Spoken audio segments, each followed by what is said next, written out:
साथियों नमस्कार। आज हम कक्षा 11 की रसायन के अंतर्गत चौथे अध्याय रासायनिक आबंधन एवं आणविक संरचना का प्रारंभ करते हैं। क्योंकि आप जानते हैं कि सामान्यतः तत्व परमाणुओं के समूह में रहते हैं। केवल उत्कृष्ट गैसें ही हैं जो परमाणुविक रूप में रहती हैं।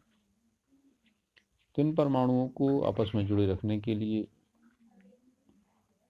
जो बल लगता है उसको रासायनिक बंध कहते हैं। ये बंध क्यों बनते हैं, कैसे बनते हैं, इनके लिए समय समय पर विभिन्न सिद्धांत सामने आए। उनमें प्रमुख हैं VSEPR यानी valency shell electron pair repulsion theory, संयुक्ता कोश इलेक्ट्रॉन युग्म प्रतिकर्षण सिद्धांत। दूसरा है बैलेंस बॉन्ड थ्योरी BVT यानी संयुक्ता बंध सिद्धांत। तीसरा MOT मोलिकुलर ऑर्बिटल थ्योरी यानी आणविक ऑर्बिटल सिद्धांत। और कौशल लुईस सिद्धांत। ये सिद्धांत बताते हैं कि इलेक्ट्रॉन का विन्यास और निकाय का स्थायित्व कैसे एक दूसरे से संबंधित हैं।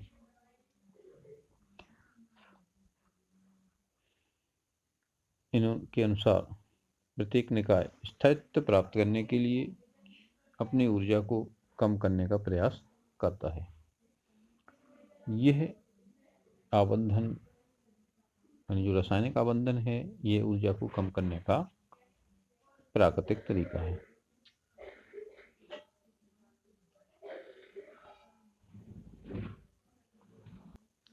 आइए सबसे पहले बात करते हैं कौशल लुईस अवधारणा की। 1916 में कौशल और लुईस ने उत्कृष्ट गैसों की अक्रियता पर आधारित एक व्याख्या प्रस्तुत की। इनके अनुसार परमाणु एक धनावेशित अष्टी तथा बाह्य कक्षकों के रूप में निरूपित किया जा सकता है। बाह्यतम कक्ष में अधिकतम 8 इलेक्ट्रॉन हो सकते हैं। ये 8वां इलेक्ट्रॉन घन के 8 कोनों पर उपस्थित होते हैं। अष्टक में जब 8 इलेक्ट्रॉन कंप्लीट हो जाते हैं तो ये स्थायी विन्यास निरूपित करता है। कौशल लुईस के सिद्धांत की पोस्टुलेट्स इस प्रकार हैं। यानी पहली इनकी जो अवधारणा है वो है परमाणु परस्पर रासायनिक आबंध द्वारा संयुक्त होकर अपना स्थायी अष्टक प्राप्त करते हैं। अर्थात ये जो परमाणु होते हैं वो रासायनिक आबंध बनाते हैं और अपना स्थायी अष्टक यानी अंतिम कक्षक में 8 इलेक्ट्रॉन प्राप्त करते हैं। उदाहरण के लिए हम सोडियम की बात करें तो सोडियम का विन्यास होता है 281। पिछले अध्याय में आप पढ़ चुके हैं। तो जो सोडियम का विन्यास होता है वो होता है 1s2 2s2 2p6 और 3s1। जब ये एक इलेक्ट्रॉन को त्याग देता है, अब उसका अंतिम कक्षक कौन सा बचा? 2s2 2p6 और इसमें 2 और 6 कितने हो गए? 8 इलेक्ट्रॉन हो जाते हैं। इस तरह से ये अपना अष्टक पूर्ण कर लेता है। सोडियम अपना 1 इलेक्ट्रॉन देकर के अपना अष्टक प्राप्त कर लेता है। और कुछ ऐसे अणु हैं जो अष्टक पूरा करने के लिए इलेक्ट्रॉन त्यागते नहीं हैं, ग्रहण नहीं करते हैं। ये क्या करते हैं? इलेक्ट्रॉनों का सहभाजन करते हैं। क्लोरीन है, क्लोरीन का विन्यास होता है 287 यानी अंतिम कक्ष में 7 इलेक्ट्रॉन होते हैं। 2 क्लोरीन परमाणु अपने अंतिम कक्ष के एक इलेक्ट्रॉन का सहभाजन कर लेते हैं। जैसे इसमें 7 थी, आपकी ये 7 हो गए, इसकी 7 इसके हैं। अब ये 2 आपस में सहभाजन कर लेते तो 8 इसके हो जाते हैं और 8 इसके हो जाते हैं। इस तरह से ये दोनों परमाणु अपना अष्टक पूर्ण कर लेते हैं। इनकी दूसरी पोस्टुलेट यानी दूसरी अपग्रहित है, अणु बनने के लिए परमाणु केवल बाह्य कोश के इलेक्ट्रॉनों का ही रासायनिक संयोजन में भाग लेना। यानी जब अणु बनता है तो उसमें केवल जो बाह्य कोश है इसके इलेक्ट्रॉन ही भाग लेते हैं, इसके अंदर के इलेक्ट्रॉन भाग नहीं लेते हैं। तो जो बाह्यतम कोश के जो इलेक्ट्रॉन है उस संयोजकता इलेक्ट्रॉन या बैलेंस इलेक्ट्रॉन कहलाते हैं। और बाह्यतम कक्ष को बैलेंसी शेल यानी संयोजकता कोश कहते हैं। ये हुई आपकी लुईस कौशल धारणा की दो अपग्रहितें। अब हम लुईस के द्वारा प्रस्तुत प्रतीकों के संबंध में चर्चा करेंगे। जो लुईस प्रतीक हैं वे बहुत आसान है और बहुत सारी चीज़ें उससे समझ में आ जाती हैं और बहुत सरल हैं। इसको लिखने के लिए तत्वों के संकेत के चारों ओर उसके संयोजी इलेक्ट्रॉनों को बिंदु के रूप में दर्शाते हैं। आप पढ़ चुके हैं पहले संयोजी इलेक्ट्रॉन कौन से होते। तत्व के जो परमाणु होते हैं, परमाणु के बाह्यतम कक्ष के इलेक्ट्रॉनों को हम संयोजी इलेक्ट्रॉन कहते हैं। यहाँ पर देखिए जैसे लिथियम है, आपको पता है लिथियम में कुल इलेक्ट्रॉन कितने होते, 3 होते। इसका जो विन्यास होता है वो होता है 1s2 2s1। इसके बाह्यतम कक्ष में एक इलेक्ट्रॉन होता है, इसलिए हम क्या लिखेंगे इसको लिथियम, और उसके ऊपर एक बिंदी रखेंगे, एक इलेक्ट्रॉन प्रदर्शित करेगा।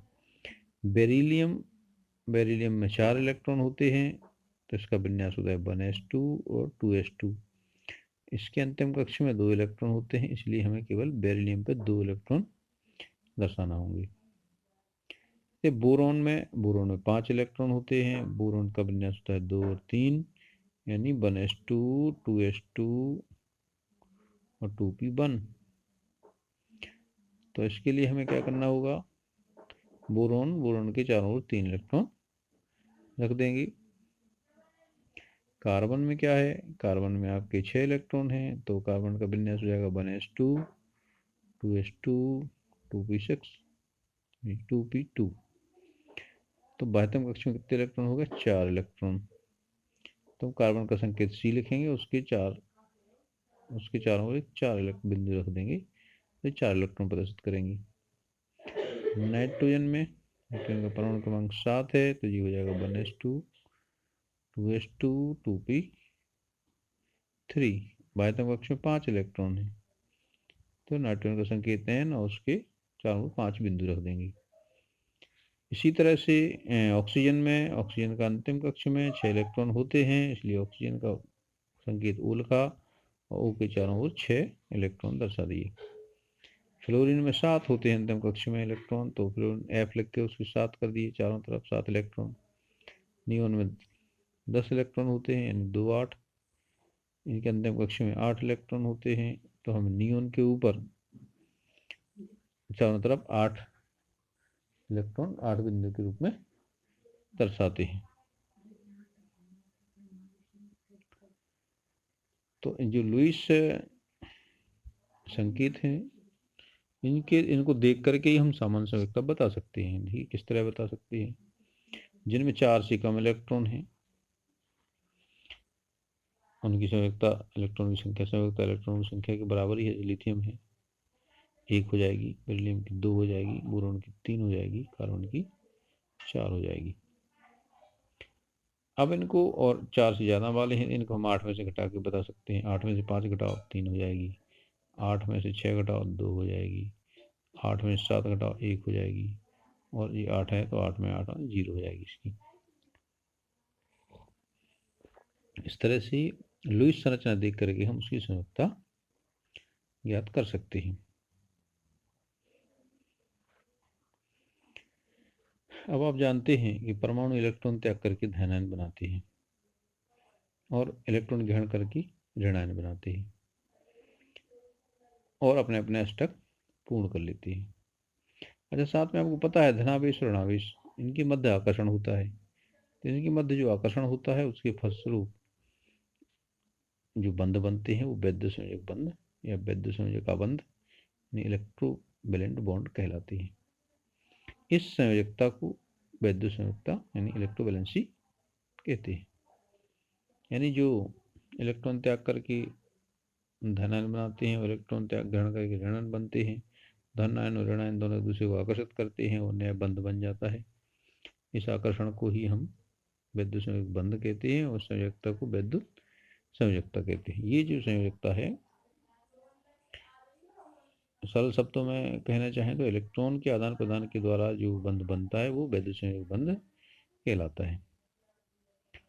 आइए हम बात करें अष्टक नियम की यानी ऑक्टेट रूल की, जो रासायनिक आबंधन का इलेक्ट्रॉनिक सिद्धांत है। इस सिद्धांत के अनुसार परमाणुओं का संयोजन संयोजक इलेक्ट्रॉनों के एक परमाणु से दूसरे परमाणु पर स्थानांतरण के द्वारा अथवा संयोजक इलेक्ट्रॉन के सहभाजन के द्वारा होता है। इस प्रक्रिया में, इस प्रोसेस में परमाणु अपने संयोजकता कोश में अष्टक प्राप्त करते हैं।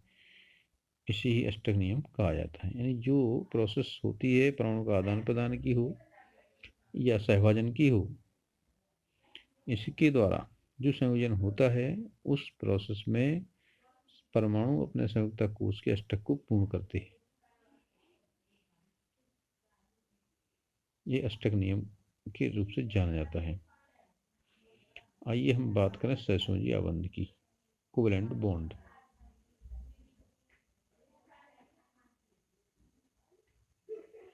तो ये कोवेलेंट बॉन्ड है, ये 1919 में लैंगम्यूर ने घनी अष्टक की जगह पे सहसंयोजक बंध का नाम सुझाया। उन्होंने घनी अष्टक की जगह पे सहसंयोजक बंध शब्द प्रयोग किया और अन्य संशोधन किया। उसके अनुसार ये लुईस लैंगम्यूर सिद्धांत कहलाता है। इस सिद्धांत के अनुसार परमाणु इलेक्ट्रॉनों का सहभाजन करके अक्रिय गैस के समान विन्यास प्राप्त करते हैं। इस सहभाजित इलेक्ट्रॉन युग्म को सहसंयोजक बंध कहते हैं। किसको कहते हैं? जो सहभाजित इलेक्ट्रॉन युग्म होता है वो ही सहसंयोजक बंध कहलाता है। इस युग्म में दोनों परमाणुओं का एक एक इलेक्ट्रॉन भाग लेता है। उदाहरण के लिए हम क्लोरीन की बात करें। क्लोरीन में आप यहाँ क्लोरीन की संरचना देख रहे हैं। इसके चारों ओर 7 इलेक्ट्रॉन हैं, इसके चारों ओर 7 इलेक्ट्रॉन हैं, दोनों जुड़ जाते हैं और एक एक इलेक्ट्रॉन सहभाजित कर लेते हैं। तो यहाँ पर जो इलेक्ट्रॉन युग्म हो गया ये सहसंयोजक बंध कहलाता है, सहसंयोजी आबंध। अब इनकी संरचना अपन देखें, अष्टक इनके देखिए 2 2 4 2 6 और 2 8 इलेक्ट्रॉन हो गए। तो ये जो संरचना होगी इसकी नियॉन के समान होगी, तो ये स्थायी हो जाते हैं। इन दोनों क्लोरीन परमाणु के पास 8-8 इलेक्ट्रॉन हो जाते हैं। इसको हम सहसंयोजक आबंध कहते हैं। अभी हम क्लोरीन की बात कर रहे थे, दोनों समपरमाणविक है। अब यहाँ विषम परमाणविक भी हो सकते हैं, यानी अलग अलग परमाणु भी आपस में सहसंयोजक बंध बना सकते हैं। यहाँ पे आप ऑक्सीजन और हाइड्रोजन का बंध देखें H2 में। आपको पता है हाइड्रोजन में केवल एक इलेक्ट्रॉन होता है, काले कलर से यहाँ दिखाई गया है, वो सॉरी लाल कलर से दिखाई है हाइड्रोजन की, इसका भी एक है। और यहाँ पे ऑक्सीजन की 6 इलेक्ट्रॉन दिखाई दे, 2 2 4 1 5 और 1 6। इनमें ऑक्सीजन और हाइड्रोजन के एक एक परमाणु का सहभाजन होता है, तो एक सहसंयोजी बंध यहाँ बनता है और दूसरा सहसंयोजी बंध यहाँ बनता है। और इस तरह से इसमें ऑक्सीजन में 8 इलेक्ट्रॉन हो गए और यहाँ पे हाइड्रोजन में 2 इलेक्ट्रॉन और इस हाइड्रोजन में भी 2 इलेक्ट्रॉन हो जाते हैं। ये हीलियम की सदस्य संरचना प्राप्त कर लेता है और ये आपका नियोन की तरह संरचना प्राप्त कर लेता है। इस तरह से दोनों स्थायी विन्यास प्राप्त कर लेते हैं। अब CCl4 की बात करें, कार्बन टेट्राक्लोराइड की, तो उसमें भी यहाँ पे आप देखते हैं कार्बन में केवल 4 इलेक्ट्रॉन होते हैं। यहाँ पर 4 इलेक्ट्रॉन हुए कार्बन की। क्लोरीन के 7 इलेक्ट्रॉनों में से 6 इलेक्ट्रॉन ये हैं और 7वां इधर है, तो ये एक कार्बन के इलेक्ट्रॉन से सहभाजन करके एक संयोजक बंध यहाँ बना लेगा। दूसरा क्लोरीन दूसरे इलेक्ट्रॉन से सहभाजित होकर सहसंबंध बनाएगा और तीसरे कार्बन के तीसरे इलेक्ट्रॉन से सहभाजित होगा और चौथे इलेक्ट्रॉन सहभाजित होगा। इस तरह से कार्बन के पास 2 2 4 2 6 2 8 इलेक्ट्रॉन हो गए, यानी इसकी विन्यास पूरा हो गया, अष्टक पूरा हो गया। इनके के पास भी 8 8 इलेक्ट्रॉन हो गए। इस तरह से ये स्थायी विन्यास प्राप्त करते हैं, यानी अपना अष्टक पूर्ण करते हैं। अब ये सशुक बंध एक से अधिक भी हो सकते हैं, तो उनको हम इस आधार पर 2 वर्गों में बांट सकते हैं। पहला है एकल सहसंयोजी बंध, यानी सिंगल कोवेलेंट बॉन्ड। एक इलेक्ट्रॉन युग्म के द्वारा संयुग्मित 2 परमाणु एकल सहसंयोजी आबंध द्वारा आबंधित कहलाते हैं। यानी जब केवल एक एक इलेक्ट्रॉन सहभाजित हों, जैसा कि आप ऊपर हाइड्रोजन और ऑक्सीजन के केस में देख चुके हैं, या CCl4 के केस में देख चुके हैं कि प्रत्येक परमाणु का एक एक इलेक्ट्रॉन सहभाजित होता है, तो ये सिंगल बॉन्ड या एकल सहसंयोजी बंध आबंध कहलाता है। कहीं कहीं पे 2 इलेक्ट्रॉन का सहभाजन भी होता है, यानी 2 युग्म बनते हैं। जब 2 परमाणुओं के मध्य यदि 2 इलेक्ट्रॉन युग्मों का सहभाजन होता है, तो उनके बीच का सहसंयोजी बंध क्या कहलाता है? द्विआबंध कहलाता है, यानी डबल बॉन्ड कहलाता है। जैसे कार्बन और ऑक्सीजन के बीच में देखें आप, कार्बन डाइऑक्साइड का जो संरचना है उसको आप देखें, तो कार्बन डाइऑक्साइड में एक कार्बन से 2 ऑक्सीजन जुड़े रहते हैं, एक कार्बन में 4 इलेक्ट्रॉन हैं, ऑक्सीजन में 6 इलेक्ट्रॉन हैं। तो यहाँ पे कार्बन के 2 और ऑक्सीजन के 2, यानी ये 2 युग्म सहभाजित होते हैं, यानी ये क्या बन गया? द्विआबंध। इधर भी द्विआबंध बन जाता है, उसको हम डबल बॉन्ड कहते हैं। इसी तरह से आप एथिलीन के अणु में भी देख सकते हैं, इसमें भी कार्बन आपस में 2 बंधों द्वारा जुड़ा होता है, ये डबल बॉन्ड है। बाकी कार्बन और हाइड्रोजन के बीच में सिंगल सिंगल बॉन्ड रहता है। इसको हम इस तरह भी दर्शा सकते हैं, एक बॉन्ड को हम एक रेखा द्वारा, एक रेखाखंड द्वारा दर्शाते हैं। तो ये द्विबंध है।